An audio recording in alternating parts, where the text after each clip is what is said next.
Ya, salam sejahtera tuan-tuan dan puan. Selamat datang ke saluran Wako. Apa khabar hari ini tuan-tuan dan puan? Sekiranya anda belum subscribe ke Wako channel, sila subscribe sekarang dan sila buka loceng di sebelah supaya anda akan menerima notifikasi daripada YouTube apabila saya postkan video baru saya pada masa akan datang. Jadi tuan-tuan dan puan, sila subscribe sekarang.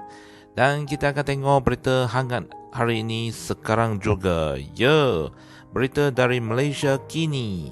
Mahathir cuba halang Pakatan Harapan jadi kerajaan semula. PKR kata. Jom kita tengok.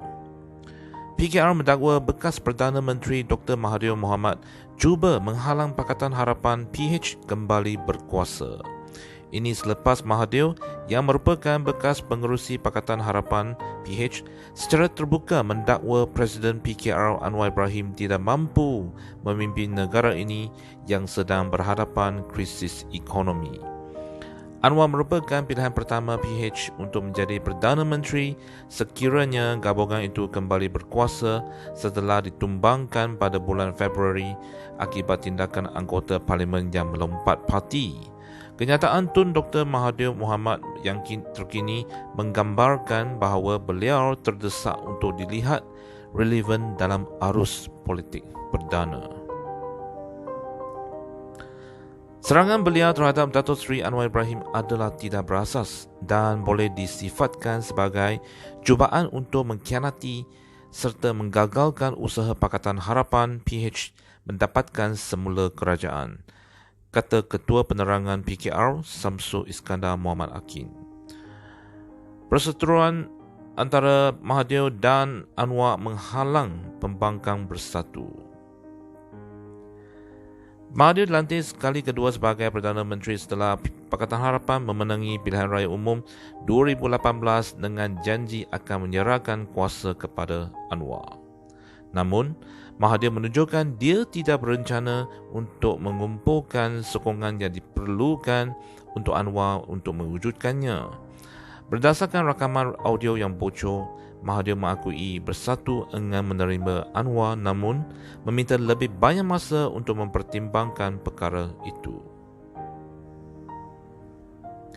Presiden Bersatu Muhyiddin Yassin kemudian mengatur langkah dengan menarik parti itu keluar daripada Pakatan Harapan.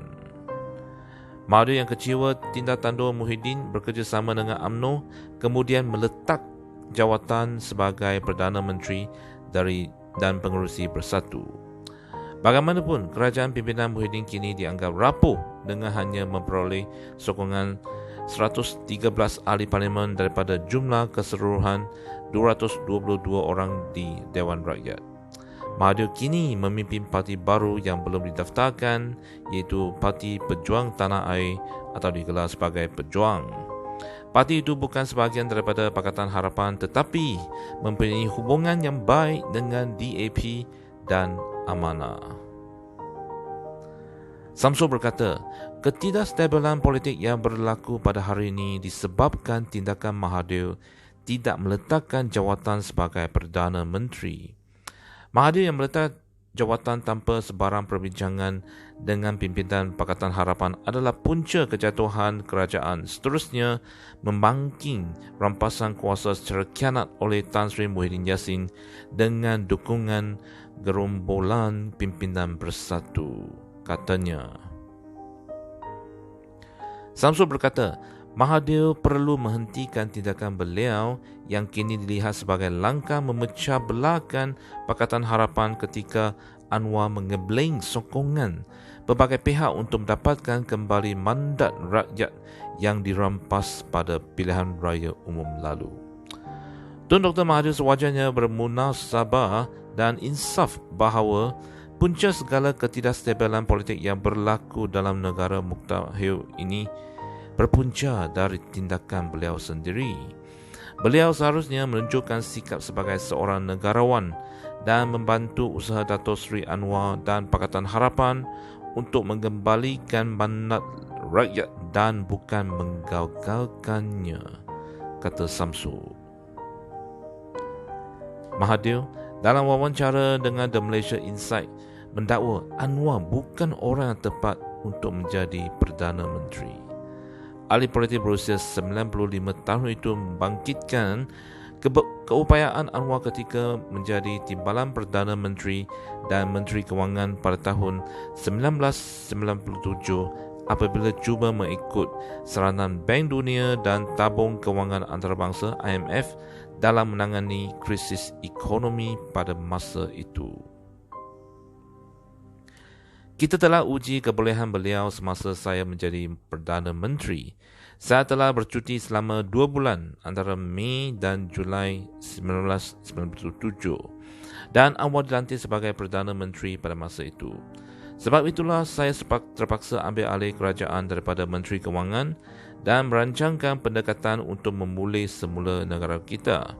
Saya tidak tahu penilaian yang akan dibuat oleh rakyat, tetapi yang jelasnya dalam krisis kewangan tahun 1997 dan 1998, dia tidak berkeupayaan. Mahathir dipetik berkata. Ya, tuan-tuan dan puan-puan, adakah kedua tokoh ini akan bekerjasama semula?